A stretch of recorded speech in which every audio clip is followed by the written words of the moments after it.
Kita akan bincang-bincang dengan ahli epidemiolog klinis Dr. Tifauzi. Waalaikumsalam warahmatullahi wabarakatuh. Subahul khair, subahul nur. Sehat, Dok? Alhamdulillah, aman, sehat. Aman Dan ini. semuanya juga sehat, aman. Betul. Karena ini banyak pendengar yang lagi bingung. Kita dulu bincang-bincang itu membuat, kalau saya bikin data tuh selalu saya kalikan 27. Tapi enggak tahu nih kalau data sekarang ini yang mau dikali 27, karena sudah hari ini saja itu satu hari sudah hampir 10.000 lah satu hari, 9.300, dan ini belum pernah terjadi masa-masa sekarang. Ada lagi lockdown Jawa Bali, bahkan Pak Presiden bilang kalau perlu nanti Indonesia saya lockdown katanya. Nah, ini saya ingat omongan Dr. Tip dulu hampir setahun lalu. Apa yang terjadi sebenarnya dengan negeri ini, Dok? Ada bisa pencerahan buat pendengar kita tentang COVID dan nanti lanjut tentang vaksin. Silakan, Dok. Baik. Bismillahirrahmanirrahim. Assalamualaikum warahmatullahi wabarakatuh. Assalamualaikum. Para pemirsa Radio Rasil sekalian yang berbahagia, mudah-mudahan kita semua dalam rahmat Allah Subhanahu wa taala sehingga kita masih terus bisa berkegiatan di tengah-tengah pandemi COVID-19 yang di Indonesia khususnya semakin meledak tak terkendali. Jadi seperti sebenarnya sudah saya sampaikan di tahun lalu, sejak 10 bulan yang lalu tepatnya, sejak bulan Maret 2020, saya sudah berteriak-teriak melalui berbagai media, termasuk saya juga menggunakan corong rasil ini untuk memberikan berbagai pengetahuan yang saya peroleh dari riset dan observasi langsung di lapangan, kemudian juga melalui berbagai literatur dan penelitian yang sudah dilakukan juga di berbagai belahan dunia. Dan karena itu maka dengan semua variabel dan faktor yang ada, saya sudah melakukan banyak sekali prediksi-prediksi yang setelah hampir setahun ini prediksi saya 85% terbukti gitu. Salah satunya adalah wacana lockdown ya. Jadi lockdown ini memang saya kembali dulu mungkin karena itu adalah kata-kata baru gitu ya. Jadi tidak banyak orang yang memahami, dan karena tidak paham jadi belum paham juga sudah reject gitu kan, karena banyak sekali disalahartikan dengan karantina dan isolasi. Padahal lockdown itu bukan karantina, bukan isolasi gitu ya. Jadi lockdown itu ya seperti asal katanya sendiri kan penguncian. Penguncian apa yang dimaksud? Penguncian negara. Jadi kenapa kita perlu di awal sekali ketika kasus belum terlalu banyak, masih di bawah angka 1.000, kita harus segera mempertimbangkan lockdown dilakukan. Kenapa? Karena memang kita tahu bahwa sumber dari penyebaran virus itu dari luar negeri, khususnya dari Cina, dari Wuhan, gitu kan. Nah, karena kita juga sudah tahu sejak Desember 2019 bahwa virus COVID ini sudah bermutasi dan menggunakan manusia sebagai kendaraannya untuk menyebarkan diri. Maka kita harus membatasi atau meniadakan perpindahan migrasi orang yang berpotensi menjadi kendaraan bagi virus ini untuk masuk ke Indonesia. Jadi itu sebetulnya langkah pertama yang harus dilakukan, dan itu juga langkah pertama yang dilakukan oleh Cina sendiri gitu ya. Makanya dia dari 222 negara yang terdampak COVID-19 ini sampai 1 tahun ini, dia adalah negara pertama yang terkena pandemi COVID. Dia juga negara yang pertama terbebas dari pandemi COVID. Kenapa? Karena dia menjalankan sunnah Rasulullah, sabda Rasulullah Shallallahu Alaihi Wasallam. Pada saat terjadi wabah, apa yang pertama kali harus dilakukan? Lockdown. Jadi kita membatasi supaya tidak ada orang dari daerah yang terkena wabah untuk masuk ke daerah kita. Itu kan langkah pertama itu yang harus dilakukan sejatinya. Dan setelah berjalan 1 tahun, dari 222 negara ini kan sudah muncul ya dalam bentuk data-data real bahwa negara yang duluan lockdown di awal ya sebelum kasus merebak itu negara-negara yang sukses. Sekarang ini mereka sudah terbebas dari bencana pandemi COVID ini. Cina, kita bisa sebut beberapa ya, Cina, Vietnam, kemudian New Zealand, kemudian Irlandia ya, kemudian beberapa negara lain gitu. ASEAN Nah, juga. ini ini Malaysia. adalah hal yang pertama. Nah, sekarang setelah 10 bulan kemudian wacana lockdown itu disampaikan oleh presiden, ya menurut saya itu sudah terlambat. It is too late gitu. Karena lockdown teritorial atau lockdown wilayah itu harusnya dilakukan pada saat kasus masih sedikit. Kalau sekarang ya percuma gitu. Percuma. Kita bisa lihat saja nanti betapa sangat terlambatnya lockdown versi Indonesia yang namanya PSBB. Sekarang namanya juga jadi PPKM dan seterusnya gitu. Kita kebanyakan istilah, tapi miskin aplikasi dan terlambat dalam melakukannya gitu. Ini soal lockdownnya. Iya. Nampaknya orkestra dari pemerintah ini setelah berganti menteri ini akan menikmati sebuah irama baru di antara dokter-dokter yang terus menjadi syahid di tengah pandemik ini. 113.000 dokter, hanya 80% mungkin yang praktek, dan kalau nggak salah dokter juga bilang hanya persen lagi yang menangani COVID ini. Apa yang dokter Tip bisa sampaikan dari ke depan ini? Ini masyarakat kan udah hidup dalam sebuah mangkok pandemik yang dulu kita lihat masih jauh. Sekarang di belakang radio kita pun sudah ada. Di sebelah situ ada 15, di belakang ada 2. Jadi di mana-mana sekarang sudah hidup dengan pandemik. Apa yang bisa diingatkan dan bagaimana Dokter Tif akan melihat pandemik ini ke depan, Dok? Ya, memang nomor satu itu patokan kita adalah data. Data dulu ya, karena dengan data itu kita bisa berpijak. Nah, ini yang sepertinya tidak dilakukan oleh pemerintah gitu. Sepertinya ya apapun berganti menteri sekalipun juga patokannya sepertinya tidak menggunakan data. Memang data Indonesia sangat miskin ya. Jadi per hari ini tercatat ada kasus positif ya, artinya orang sakit itu 794.000 sekian. Dan 797.000 sekian ya, dan jumlah yang sudah wafat itu 23.500 sekian gitu ya. Tetapi ini angka diperoleh dari berapa? Ternyata diperoleh baru sebanyak sampai dengan hari ini itu baru 2,7% dari seluruh penduduk Indonesia. Itu kan masih sangat jauh. Karena untuk data yang bisa dipakai sebagai analisis minimal 10% gitu kan. Jadi trennya tuh sama sekali bisa tidak terbaca. Nah, tetapi semiskin-miskinnya data yang tersaji masih ada yang bisa kita olah. Yaitu apa? Representasinya itu adalah dari grafik. Dari grafik. Nah, ini grafik ini menarik ya, karena saya mengamati grafik dari hari ke hari. Kita ini kan sekarang dari 222 negara, ini kita nomor 20 ya. Selama 6 bulan ini kita konsisten di nomor 20 ya. Tetapi negara nomor 1 sampai nomor 19 ya, tidak semuanya sih gitu, termasuk Amerika juga masih grafiknya juga masih kacau, tidak karuan ya. Tetapi dari 19 negara yang lain itu grafik menunjukkan tren menurun. Seperti nomor 2 ya, yang terbesar itu India gitu ya. India setelah berjibaku dengan puncak kasus sampai 100.000 per hari, ya itu sekarang grafiknya sudah turun, ya. India sempat ada 100.000 kasus di bulan September, tapi kemudian sekarang ini di bulan Januari ini sudah tinggal 20.000 kasus, artinya dia sudah melampaui grafik pertama. Jadi grafiknya sudah dalam bentuk lonceng.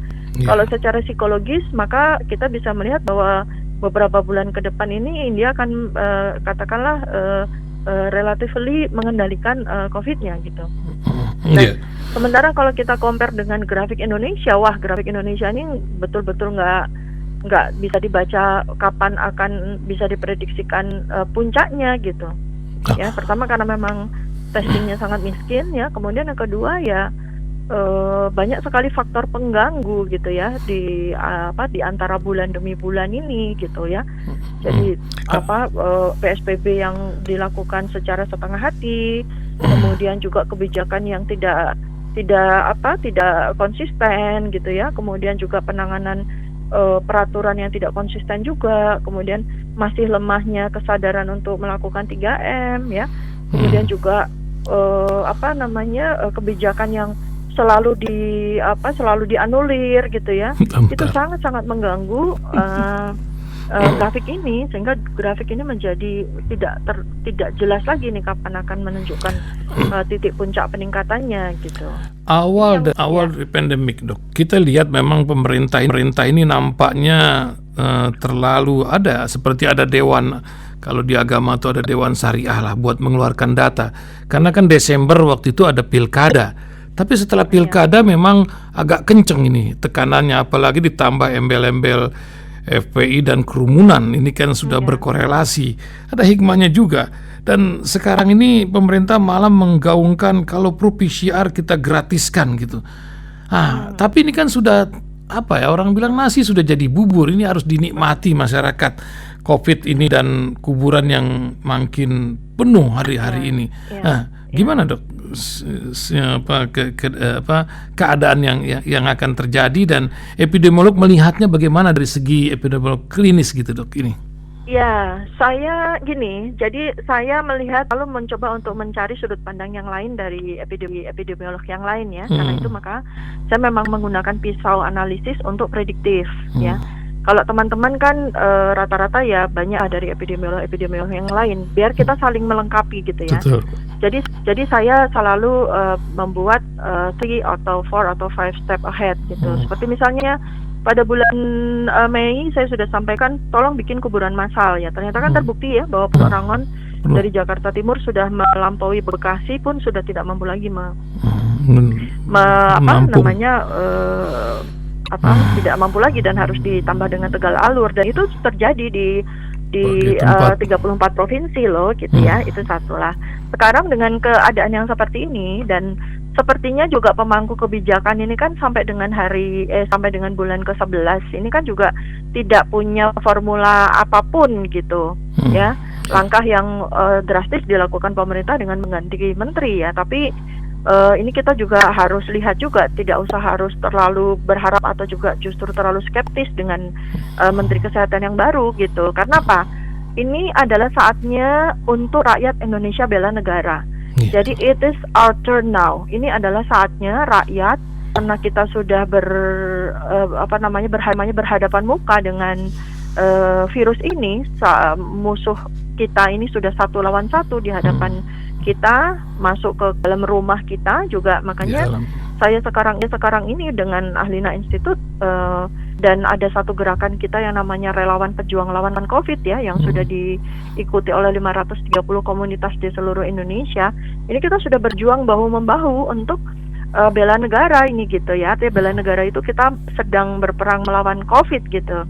Dan ini sudah kita lakukan sejak bulan Mei 2020. Jadi ini gerakan yang merupakan bentuk penyadaran kepada seluruh rakyat bahwa ini adalah saatnya kita untuk memegang mengambil alih gitu, memegang tanggung jawab dan peran serta kita untuk mempertahankan syariat yang pertama, yaitu setelah akidah ya kita harus mempertahankan nyawa kita kan ini ya. Betul. Dan itu harus dengan ilmu gitu. Nah, makanya ini kita sekarang sedang lakukan gerakan yang sangat masif untuk menyebarluaskan ilmu yang bisa digunakan oleh rakyat untuk menjadi panduan bagi mereka semua untuk bisa tetap sehat dalam di tengah-tengah pertempuran melawan yang semakin mengganas ini. Iya, gitu, dok. Ini sekarang kita disuguhkan bukan hanya Indonesia, dunia dengan vaksin, tapi tingkat kepercayaan masyarakat itu tidak sampai 70%, hanya 70% yang mau divaksin.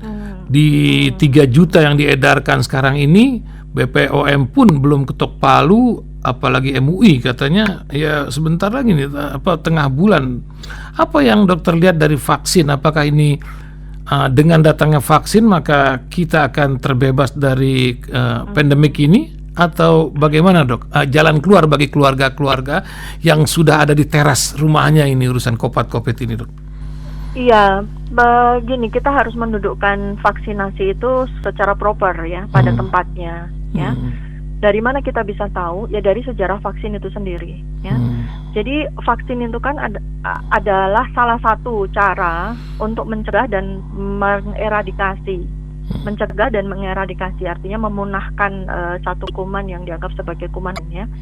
Sejarah vaksin itu 222 tahun ya. Saat ini di seluruh dunia itu ada lebih dari 200 jenis vaksin yang diedarkan dan dijual oleh pabrik farmasi gitu.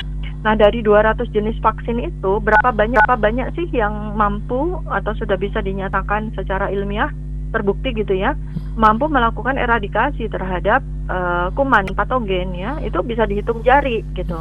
Nomor satu ya tentu saja kita tahu sejarah cacar ya, itu adalah vaksinasi pertama itu. Cacar itu tereradikasi di muka bumi, dinyatakan tereradikasi itu setelah 170 tahun vaksinasi cacar dilakukan di seluruh dunia. Jadi artinya untuk memunahkan ya, untuk menghasilkan herd immunity, kekebalan kolektif sedemikian sehingga memunahkan satu kuman itu butuh waktu sangat-sangat panjang gitu ya. Itu pertama. Kedua, yang kita juga tahu vaksin polio ya. Vaksin polio itu jadikan mandatori, artinya menjadi suatu vaksin wajib ya, untuk dengan tujuan untuk memunahkan, melakukan eradikasi terhadap virus polio ya. Itu dari tahun 1960 ya. Artinya butuh waktu berapa lama tuh? 70 tahun untuk bisa dinyatakan polio itu tereradikasi. Tapi secara kenyataan sampai dengan tahun 2021 ini pun polio itu belum tereradikasi secara sempurna gitu.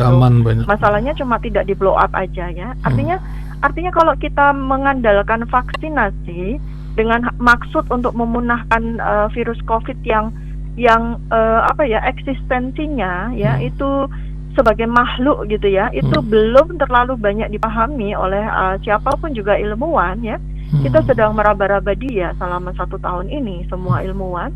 Kita belum tahu eksistensi jati dirinya gitu, dan kemudian sekelompok ilmuwan yang lain itu ya, ada 162 tim ya di seluruh dunia yang sedang mengerjakan vaksin COVID-19 ini. Dan kemudian kita berharap bahwa vaksin ini akan mampu melakukan eradikasi terhadap virus COVID-19 ini dalam waktu cepat. Itu sesuatu yang sangat mustahil gitu. Itu ya, artinya itu pertama. Kemudian yang kedua adalah vaksin itu sendiri itu kalau di seluruh dunia ya, tanggapan penerimaan dan versus penolakan terhadap vaksin COVID ini dari bulan ke bulan ya, ini saya catat ada 2 kali. Jadi dunia mencatat 39% ya, itu di bulan September ketika beberapa vaksin itu sudah melaporkan uji klinis fase 3-nya, itu penolakan vaksin itu 39%. Sekarang itu penolakan vaksin dunia terhadap vaksin COVID itu 55% gitu. Kenapa itu bisa terjadi ya? Karena ya data-data mutakhir yang disajikan gitu kan. Dari uji klinis fase 3 saja sudah menghasilkan ada kematian ketika uji klinis gitu kan, di Brazil waktu itu, kemudian di beberapa tempat juga. Kemudian setelah bulan Desember 2020 dan Januari 2021 ini beberapa negara sudah menggunakan vaksin itu ya untuk masyarakat real setting gitu. Ternyata juga sudah ada laporan-laporan adverse effects kan gitu ya, dalam bentuk berbagai macam KIPI gitu ya, dari gejala yang ikutan mulai dari ringan sampai berat sampai meninggal. Nah, ini kan yang mempengaruhi konfigurasi antara yang menerima vaksin COVID ini sebagai harapan untuk bebas segera dari COVID, dan antara yang melihat ini justru sebagai satu ancaman yang berikutnya gitu. Seperti itu Pak. Ya, jadi masyarakat ini ya, mungkin Dr. Tiff ini dengan Ahlina Institutnya ini, apa yang mesti dilakukan masyarakat? Banyak orang bilang akhirnya kita harus mengetahui apa yang kita makan dan harus lebih selektif lagi. Dan amar ma'ruf nahi mungkar, kalau ada yang merokok itu ditegur kata orang begitu. Jangan sampai ini merusak lingkungan. Apa yang mesti dilakukan oleh keluarga pendengar Radio Silaturahim, Dok, menghadapi keadaan yang sudah ada ini di tengah kita, Dok? Ya, jadi saya lebih senang ya karena prediksi ya. Karena prediksi itu membuat kita harus istilah saya itu rely on reality. Artinya kita harus berpijak pada kenyataan. Jangan kita berharap ada sesuatu yang tidak ada. Karena 1 tahun kita sudah belajar ya. Pertama begini, karena vaksin ini masih vaksin eksperimental ya, vaksin eksperimental. Artinya vaksin ini, beberapa vaksin ya, ada 3 vaksin yang sudah katakanlah selesai uji klinis fase 3-nya, tapi belum ada laporan publikasi itu ya, tapi di beberapa negara sudah digunakan seperti vaksinnya Pfizer BioNTech itu, dan kemudian vaksin beberapa vaksin yang Moderna, lain gitu ya. Moderna, kemudian Sinovac juga Sinovac, gitu ya. ya, Sinopharm juga Astra. sudah dilakukan. Tapi ini harus saya sampaikan bahwa ini adalah vaksin eksperimental. Artinya ini human challenge ya, vaksin eksperimental dengan menggunakan manusia sebagai Darurat. eksperimentalnya gitu. Karena kan setting antara uji klinis ya dengan suatu penelitian yang sangat dikendalikan ya, itu sangat berbeda dengan real setting. Artinya ketika vaksin itu di uji klinis itu hasilnya bagus ya, kemudian efek samping atau adverse effect ya, efek yang tidak diharapkan itu terdata. Tapi kemudian ketika menghadapi real setting ya, menghadapi manusia secara umum yang tidak dikendalikan, itu bisa menghasilkan konfigurasi hasil yang sangat-sangat berbeda. Inilah yang namanya tahapan epidemiologis gitu. Karena ada banyak sekali faktor-faktor dan variabel-variabel ikutan. Secara general itu akan sangat memengaruhi keberhasilan maupun kegagalan dari vaksin gitu. Nah itu ya yang pertama yang harus dipahami. Ini saya tidak menakut-nakuti ya, tidak membuat kemudian masyarakat menjadi menjadi ketakutan dengan vaksin gitu. Tapi ini harus kenyataan ini harus dipegang gitu loh. Jadi ini juga pemangku kebijakan yang punya tanggung jawab untuk memberikan pemahaman dan pengetahuan. Dan salah besar ya kalau kemudian karena pemangku kebijakan itu ingin sekali supaya program vaksinasi ini bisa sukses dan kemudian memberikan semacam punishment gitu ya, itu salah besar gitu. Karena tidak ada dalam satupun kerangka undang-undang apapun vaksinasi udah berjalan 200 tahun ini mandatori, itu nggak ada. Denda atau pidana itu nggak ada, tidak boleh ada gitu.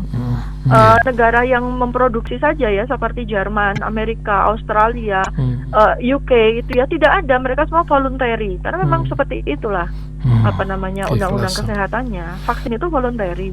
Tugas pemangku kebijakan dalam hal ini adalah pemerintah lah yang memberikan informasi dan keyakinan kepada rakyat untuk memilih gitu. Tetapi kalau ada sebagian rakyat yang memilih untuk tidak melakukan vaksin, itu adalah hak mereka. Ini yang harus diketahui oleh semua orang. Dok, ini ada Ahlina Institute, dok. Apa sekarang gerakan ini dan kapan berdiri? Di mana dokter sebagai presidennya sekarang di sana? Iya, Ahlina Institute ini adalah satu lembaga yang oleh saya dan teman-teman para dokter ilmuwan yang concern dalam bidang kesehatan sosial dan nutrisi serta neuroscience ya, kami bersama-sama berhimpun di dalam satu wadah dan ini sudah jalan 5 tahun ya, dan dia ada suatu lembaga untuk memberikan pendidikan, pelatihan dan penyebarluasan pengetahuan yang terkait dengan kesehatan dan sosial, dan kita juga banyak sekali melakukan aktivitas kesehatan dan sosial. Utamanya memang begini, jadi soal kesehatan ya itu yang menjadi area yang sangat neglected ya, area yang sangat-sangat tidak diperhatikan oleh siapapun juga, itu adalah soal ilmu bagaimana menjaga kesehatan. Nah, kalau ilmu itu bisa disebarluaskan dengan masif ya, nah maka insya Allah harapan kita, maka seluruh rakyat itu akan mampu untuk bisa menjaga kesehatannya sendiri, mampu untuk melindungi dirinya sendiri. Termasuk ketika pandemi ini ya, kami sangat-sangat masif melakukan berbagai macam yang bisa kita lakukan untuk menyebarluaskan ilmu itu, baik dari buku, baik dari pelatihan, baik dari kita tur langsung ke lapangan, kemudian kita juga mengajak serta semua stakeholders yang bisa kita libatkan, apakah itu pemangku kebijakan, apakah itu tokoh masyarakat, apakah itu desa dan seterusnya gitu, siapapun juga dia, untuk bisa kita berikan titipan amanah ilmu, dan mereka itu nanti akan menjadi semacam frontiers gitu ya, untuk bisa mengelola kesehatan khususnya dalam hal ini pandemi COVID ini untuk diri, keluarga dan lingkungannya. Alhamdulillah sampai dengan hari ini gerakan terbaru kita ya yang khusus COVID ya, karena yang dulu 5 tahun yang lalu macam-macam gerakan untuk lawan kanker, kita sebut Indonesia lawan kanker, ada gerakan Indonesia lawan diabetes ya. Kali ini kita sangat-sangat fokus semua sumber daya kita kerahkan semua untuk Indonesia lawan COVID ya, dan alhamdulillah sudah ada 530 titik di seluruh Indonesia sampai dengan hari ini, sudah 6 bulan ini, dan sudah banyak sekali volunteer yang sudah terlibat. Jadi intinya ilmu, pencerahan ilmu. Betul, ya. Kita sudah memegang ilmu, maka kita akan tahu apa yang harus kita lakukan. Gitu. Wah, kita akan minta berbagi ilmu lagi, Dr. Tiffany, di lain kesempatan nih. Waktu pula yang akan memutuskan kita di pagi hari ini. Kami mohon di lain kesempatan kita akan bincang-bincang lebih banyak lagi. Karena dengan ilmu maka dihadapi semuanya dengan lapang dada. Begitu kan, Dok? Ya. Terima kasih Dr. Tifauzi pagi hari ini bincangnya. Semoga Allah berikan keberkahan, kemanfaatan selalu dalam hidup.